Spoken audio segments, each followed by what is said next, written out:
From the DNA Company, this is the Unpilled Podcast with your host, Kashif Khan. Welcome back to the Unpilled Podcast. I'm Kashif Khan, CEO of the DNA Company. We have an awesome guest joining us today, ex-CIA Field Operative, Mr. Baer. It's awesome that he was able to take the time to speak to us today. This man has run missions in Russia, Europe, the Middle East. You've probably seen his show on the History Channel, Hunting Hitler. He's regularly on CNN as an expert. And of course, there's many books that he's authored that you can go and enjoy. And right now we speak to him from an undisclosed location in Colorado. Bob, welcome to the show. Thanks for joining us. Thanks for having me. Let's start light. Is Hitler still hiding in a bunker in Argentina? Hitler never made it out of the bunker in Berlin, if you want to know the truth. We all sort of knew that, but just for fun, we followed the evidence. And I've got to tell you, the evidence was bizarre. You know, yeah. If you're one to believe in conspiracies, this is one that's could have wings. But I mean, we all sort of started the program deciding that he died there. But let's take a look. And so we found a bunker in Argentina. You know, and by the way, that'd be a great place to. We found all sorts of things if you were going to look for Hitler's DNA. Yeah. And another thing, by the way, we couldn't do was get Hitler's family DNA. They wouldn't give it up. So unless something has changed, we do not have Hitler's DNA. Really? And what led you down this path? Was there something that drove you towards this hunt, or was it the show itself, like requesting you to come help them as an expert? I knew the studio, and they were looking for somebody that would look at this objectively. Okay. Somebody that doesn't really fall for conspiracy theories. So applying your CIA chops, you could see through all the holes. Yeah, well, we were looking at authoritative documents. We were looking at what eyewitnesses were available, and just logistics of getting somebody like Hitler out to Norway, and what evidence was any ships, mainly U-boats. And there was a lot of U-boats that landed in Argentina. When they arrived, they just dumped all the documents, and they have no idea what they were carrying, either to the United States or South America. We still don't know until this day. And so the presumption was that maybe Hitler got on a U-boat, went to Argentina. But at the end of the day, we found a compound. There was a Nazi compound. We didn't know who it was for. It was out in the middle of nowhere. It's clearly a fortified area with its own electricity and water and the whole thing. And we just don't know why it was in a place called Misiones, and we have no idea who it was for. We found some artifacts that look like personal artifacts of Hitler, but that's certainly not evidence that he got out. Right. And going by Occam's razor, he died in the bunker in Berlin. So this, it frames up your history and your work, where you've literally time traveled because you've done CIA work where you have access to the best tools and DNA diagnostic tools, and all of a sudden you have to go back in time and try and solve a problem without access to those tools because you can only look at the context of what was left behind years ago. Well, yeah, I mean, look, it addresses the subject we're at. And the reason we opened this in the first place, the investigation into Hitler, is because someone got a hold of his supposed jaw in archives in Moscow. And they did a DNA exfoliation, that's what it's called. That's a scraping of the jaw. And they found out that it was not a man's skull. In fact, it was a woman's, and considerably younger than Hitler. So that was the DNA. So that really launched our investigation in that way of making it slightly plausible. Now, clearly it was somebody else's jaw, but the fact is the whole basis for the Hunting Hitler show goes back to DNA.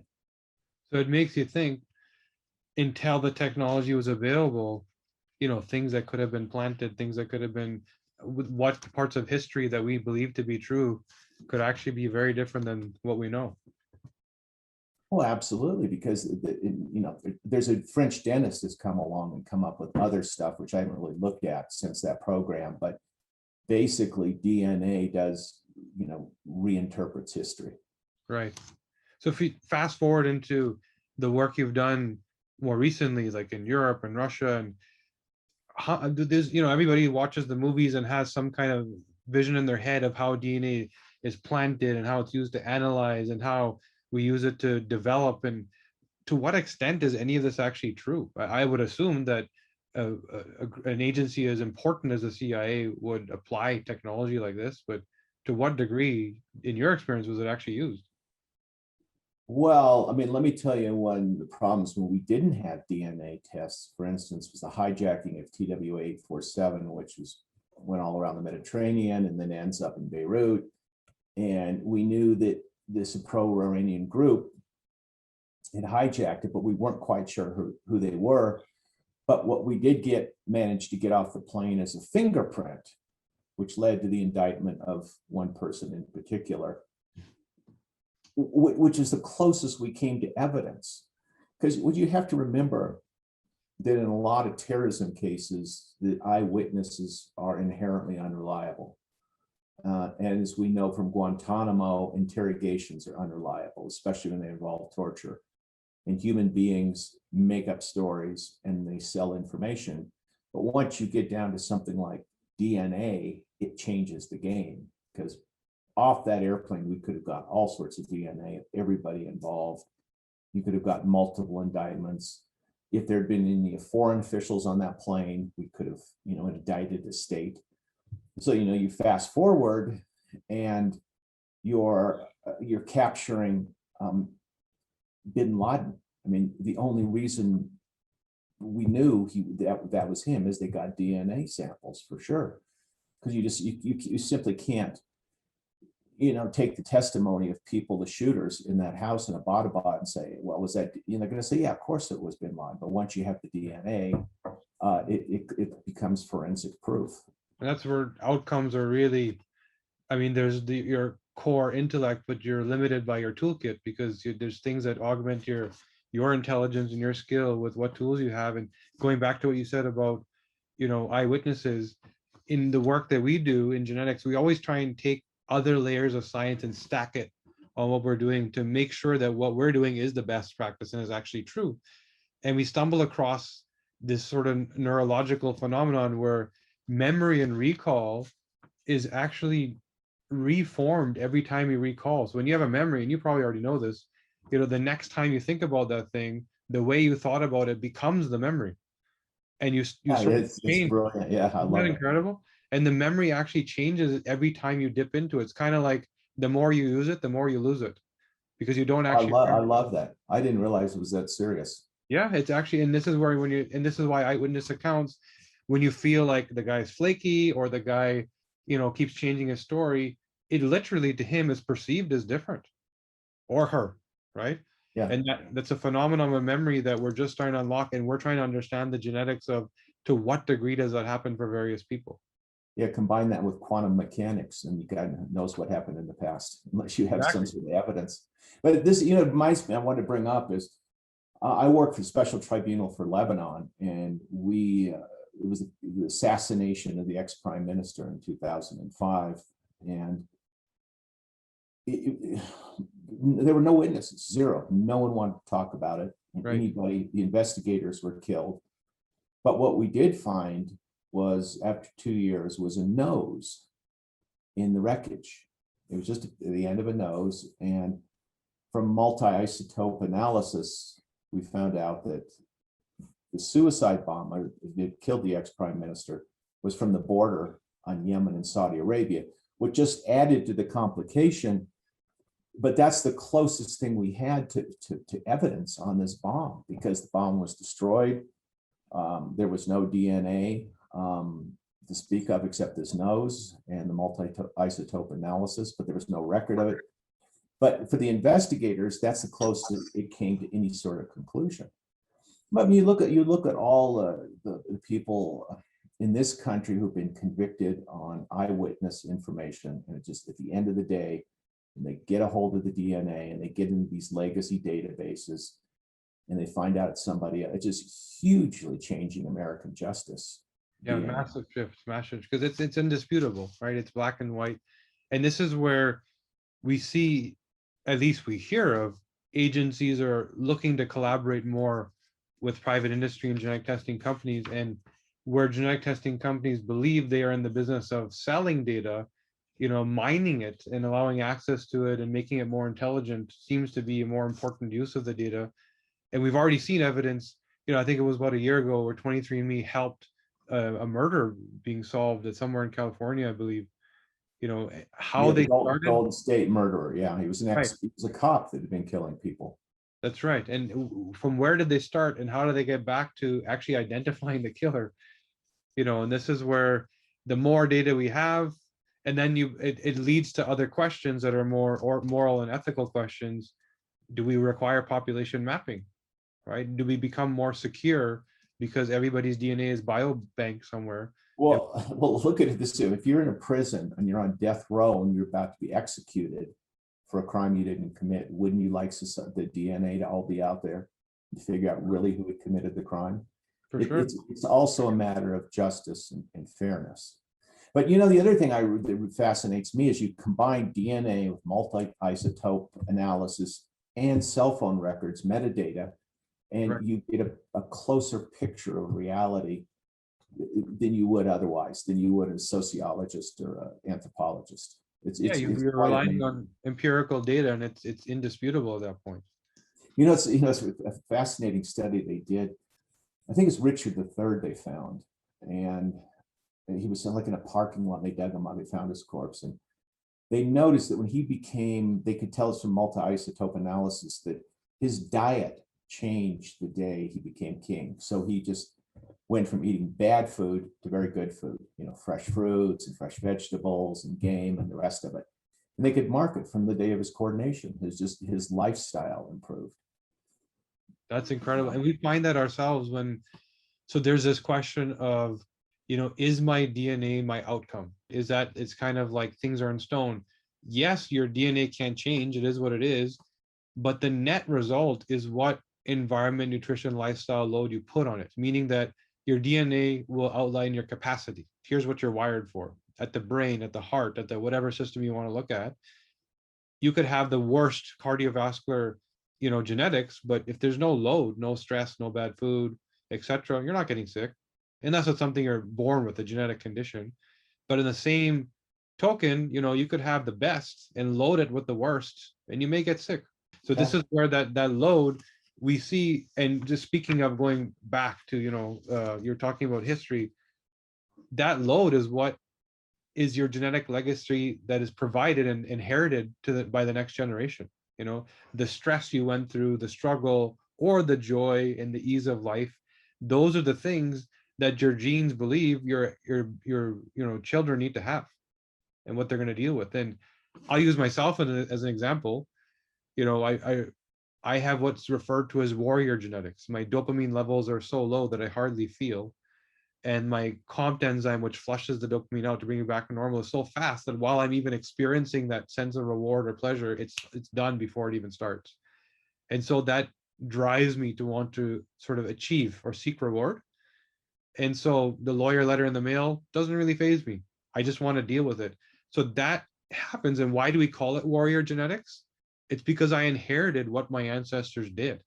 They were probably struggling and fighting to some level. And so I am now wired to do the same. I just apply it to entrepreneurship. Yeah, well, it's the same way with the Russians. There's a theory that they're so paranoid and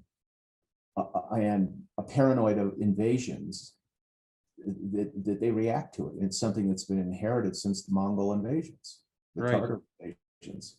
I don't know if that's true. I don't understand the science of it, but it just changes their character. It's that coping mechanism. We're all designed to survive, and whatever struggle or strife that is presented to us, the next generation should be able to deal with it better than us, and so they inherit that genetic legacy. Or they could suffer from it if it's paranoia. Like they suffer, yeah. So again, that comes back down to the environmental load. If you're wired to be struggling, but there's no struggle, it's going to lead to paranoia. Isn't that called epigenetics? When you epigenetics essentially. So we've been unpacking this a little bit, where epigenetics has been treated as, too literal, too linear and binary. It's this or that. Whereas it's more about the load you're putting on the systems. So epigenetics are, how do my genes express? If I choose this direction as opposed to that direction, my genes may do something because the load is there or not there. So what we're measuring in epigenetics is too tied to genetic conditions for it to be actionable. And this is why we haven't adopted it en masse. The work we've been doing is to say, let's take it away from just genetic conditions, things we're born with that are easy to mark, this gene equals that, to everything else, which is not, it's the more of the gray area. We need to understand systems and maps as opposed to gene by gene by gene. And that's where science is now going. I think it's going to be a lot more actionable. And that's where you wonder, if we know this, there's other people that know this, and what is being done by agencies in places like Russia and China, where the regulatory landscape is very different. They actually want the progression of DNA science to advance a lot faster without the sort of moral red tape. And I don't know if you've seen any of this in your work, where there's things going on that we're falling behind. Yeah, well, we're falling behind vis-a-vis Iran and nanotechnology. Right. They're way ahead of us. Yeah, and in so many ways. And it comes back to the motivation and the influences of when you're down, you're not so worried about the moral implications. You're more worried about how do we get back up. And whereas there's a lot more concerns wrapped around scientific advancement, this side of the ocean, and we're there's a good to it because a lot of bad will be prevented, but there's a bad to it because the things we need to worry about are brewing and marinating in other places where we don't want them to be happening, and we're falling. Yeah, well, I mean, totalitarian regimes. This is a gift to them. The whole thing, cell phones, DNA, sure. the rest of it. For sure, you can't get away with anything. Yeah. So last week we actually spoke to General Wesley Clark, who I think and he spoke of super soldiers, right? He spoke of the work, and everyone's heard of this work, and we don't know to what degree it's actually going on or what exactly is going on. And I wonder if there's been any discussion around super spies. Like, has there been talk about decoding cognitive wiring and understand who innately has the capacity to do this better at the genetic level? And well, it's done in kill houses. I mean, you want to find soldiers you can condition their amygdalas so right. that I can stand next to you and shoot a gun and you won't react. It's warrior DNA. Some people will never adjust to gunfire inside a room. They'll always overreact. I mean, so you want, when you're in a kill house, you've got thing called the quarter-second rule. That means you've got a quarter second whether to shoot or not. Right. For most people, including myself, that's way too quick. But if you can get into somebody's wiring, you can turn them into a particular kind of soldier. So from our perspective, we've been doing this work, not in that context, but we understand the wiring and who is capable of what. We did do some work which we discussed last week with General Clark, with Black Ops military, in terms of who would be more prone to PTSD response, holding on to the trauma, who can actually be wired to achieve. And this is where, in this line of work, a very unique line of work, you would think the amount of training and effort that goes into, and the amount of meaning and value of that work, if it were to fail, filtering out that super soldier and then super spy, it just seems like if we're not working on it, somebody's out there working on it. Yeah, I mean, there's a lot of applications. When I was in Iraq, by the way, I don't even know how it got this way, but there was considerable fighting, and this was going on a shelling back and forth, and we didn't have a bunker to go into. We had to live in a house. There was no way, or you could get out on the road, and that was a quick way to die. It's outside Erbil. So it was like at 9 o'clock, and everybody, my team was worried, and I just said, I'm tired, I'm going to bed, and I slept through the whole thing, and I don't even know why. It was just like the shelling, was 155, just lulled me to sleep. Don't ask me why. I have no explanation. I had a Marine captain there who thought I was crazy and asked to transfer and left Iraq like 2 days later. Wow. So it goes back. I don't consider him, I'm not in no way heroic. Right. Or would you ever want me to be on your side in a gunfight? But I'm just saying that's just something in my DNA that. Yeah, your ability to cope, move on, not experience or bind the trauma, not have the sort of overwhelming, to what degree do you express meaning to something when it's happening? your ability to actually extract meaning and tone it down. There's very specific genetic pathways that speak to all of that, right? And Yeah. we can predetermine, you know, exactly how someone would react in that situation. There's obviously a huge level of experience and training. If you've been through it 10 times, it's very different than the first time, right? But there's also the innate capacity for someone to sort of move on. That leads me to thinking, in the work that's been happening in the CIA, has there been any genetic screening? Has there been any form of like, we put so much money into training, there's so much at stake. Do they yet know, or do they yet use this as a tool to say who should actually be in a different role? No, No? it's a great bureaucracy. Right. They give you these standard psychological tests. Like I remember one when I came in, do you wet your bed? And I just thought that was the strangest damn thing. Yeah. And they don't. They just these old personality. Briggs Myers, the test, things, these other tests that are really old, and they come in and they are looking for not DNA but character flaws. Like, do you drink too much? Do you have some sort of family trauma, or you've been married 12 times or some things like that? Just standard stuff. But I have never heard where they actually take your DNA and decide whether, I mean, you're prone to treason. I'm writing a book about treason now, and I don't think anybody's taken a look at the great spies, their DNA. I've never seen anything. There may be, but like, Hansen and Ames, the famous American spies. I don't think so. So even something as complex as treason, I would very strongly argue that we can point those people out. Oh, I believe you. Yeah. And this is where the interesting thing here is, and why I ask, is we were doing some work, as I said, with the US military, and it was primarily around PTSD. It was more reactive. Okay, how do we help these people? Which is good, provide support for veterans, right? In that work, we had an investor approach us who was based in China, in the medical industry there, and said, I love what you're doing. Do you have any military experience? And we said, well, we're working on this project. We don't believe we should share the details of it with you, but yes, there's some work going on. It just didn't stop.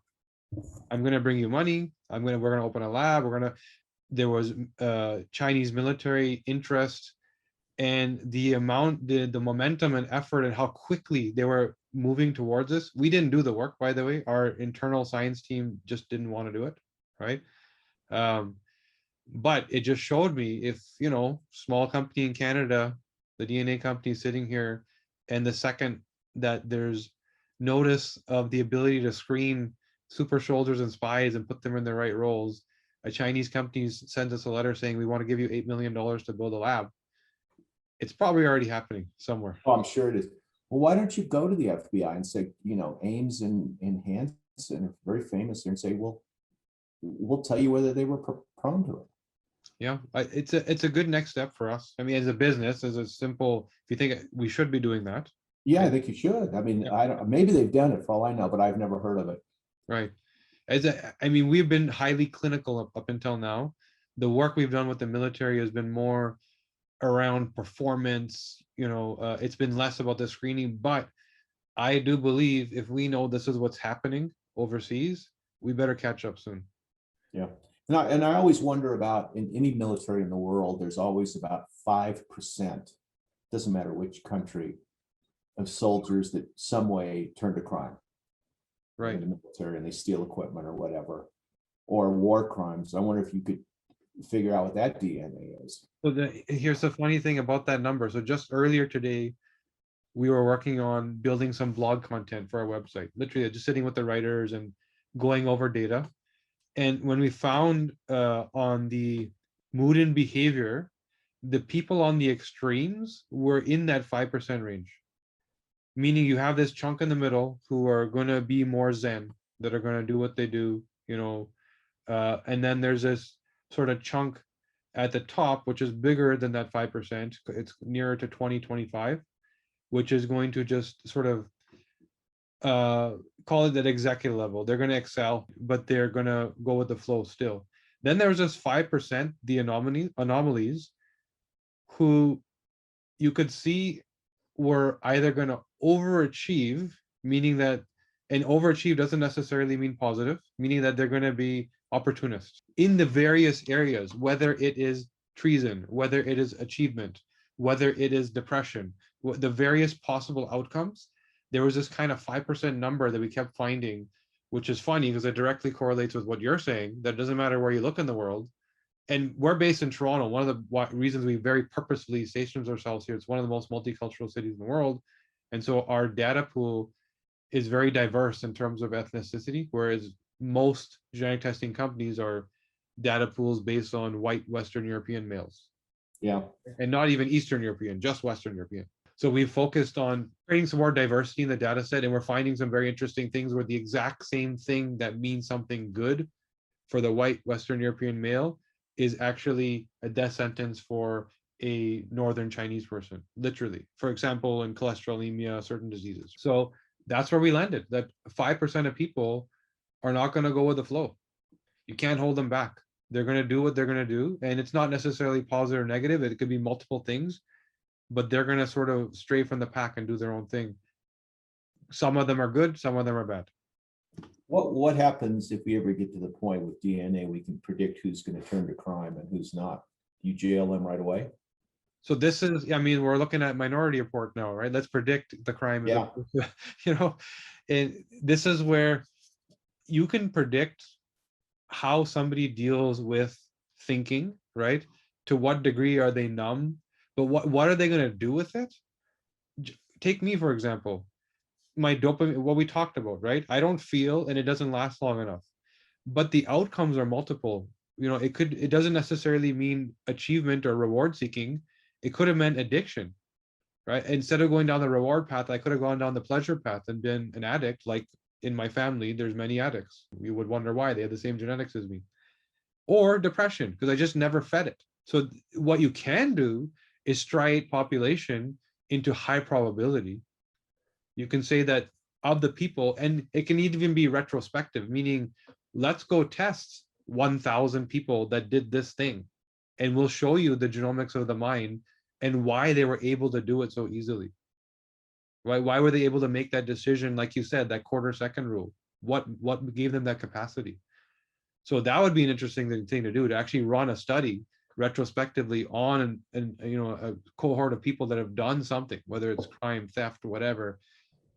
Jumping into something that we did talk about, cybersecurity. Who's the guy that can actually sit there and take an entire company or country down with a click of a button, because it doesn't mean much to them. I'm sure you've seen a lot of that. I know the Russian criminal class. It's one of its own. Yeah, the Russians are some really unique genomic anomalies. For example, I don't know if you remember, but it was maybe 2 decades ago now, the Olympic doping propaganda that happened, where the Russians were getting through because they're so androgenized, meaning that they're so testosterone dominant, which made them the great warriors, athletes that they were, made them so determined in their work and so lean and fit and muscular, all those things, men and women.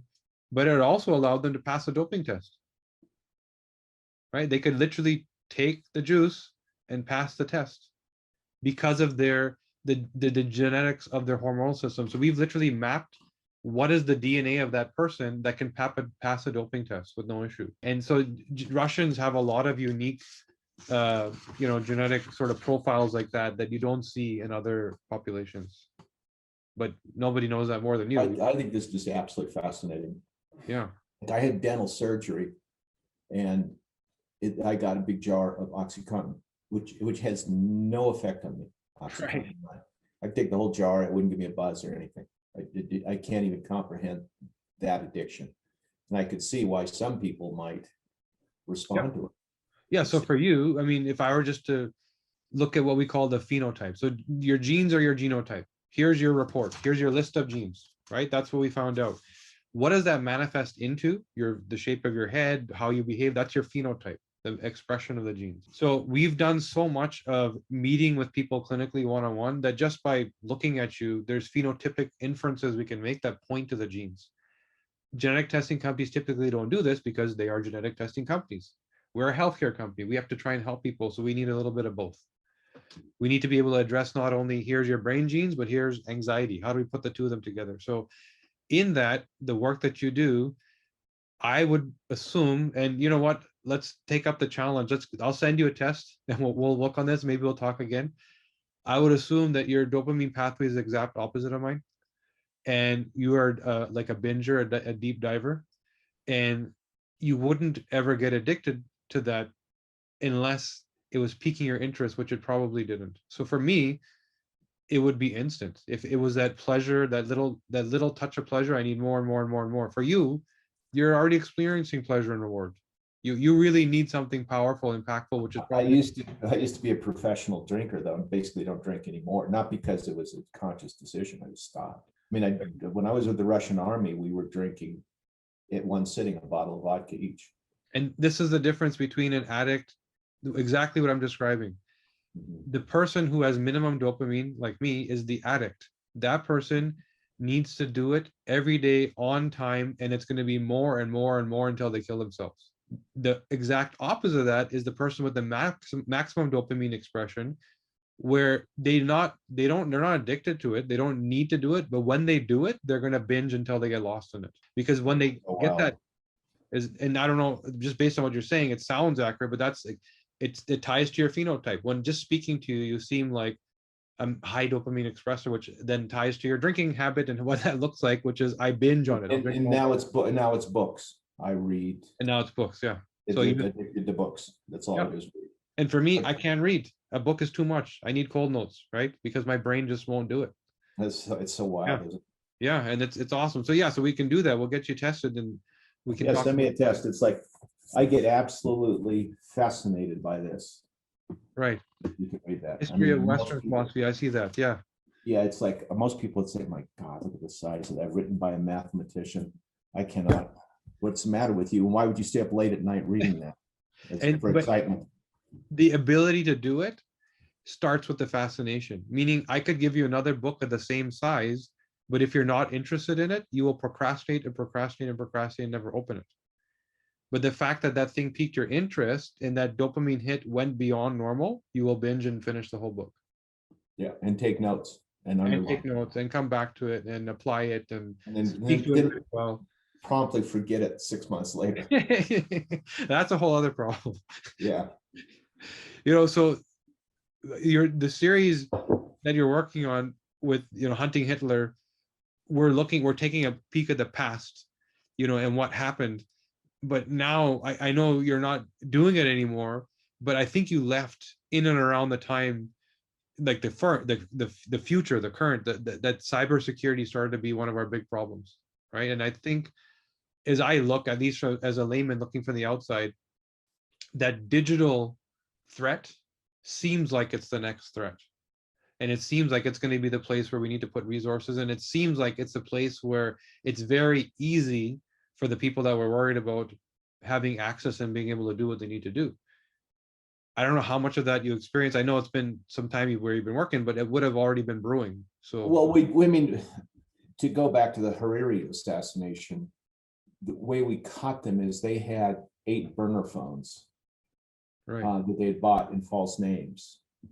And what we did was we ran an algorithm through every phone call in Lebanon that morning leading up to the assassination. And it was called Analyst Notebook. And what they figured out was that those 8 phones were all talking to each other and to no other phones. Incredible. Yeah. So then we identified their locations that morning, and you could see them follow the prime minister's car around. The problem was these guys weren't all that sophisticated, and they had their regular phones with them. And then one of the guys called his girlfriend, said, "I'll be late to come for our date," because unbelievable. He didn't say on the phone, "We're going to kill this person." But so that once you got those 8 phones connected to a landline, then the whole thing unraveled. That's unbelievable. So that was, probably any city in the world, 8 cell phones talking to each other, and they're all burner phones. It tells you some sort of crime is being committed. And in fact, when you followed the prime minister's route, it did. So we're already getting ahead of these things, and we're starting to learn how to track and trace and prevent. And that's why you wonder, how do people identify that there's a threat coming? And it's by having these insights and knowing how the sort of protagonist operates. I was giving a lecture up at Nellis Air Force Base. I don't know if you know Afghanistan at all, but the JTAC teams that follow the enemy, like the Taliban, told me that they have never caught the Haqqani network, which is one of the most dangerous ones fighting NATO. They never caught them once spiking. They were never on phones. They were never on radios. They completely went off the air, and everything order was done orally, face to face. All electronics were removed. And these people are, from tribal areas. They're not exactly, engineers, but they figured this out.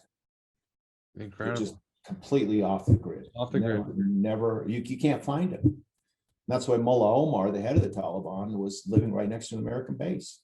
And they just went, keep your DNA out. Don't ever use a cell phone. Don't ever use a computer, and go right down. Don't have a credit card, and you might get away with stuff.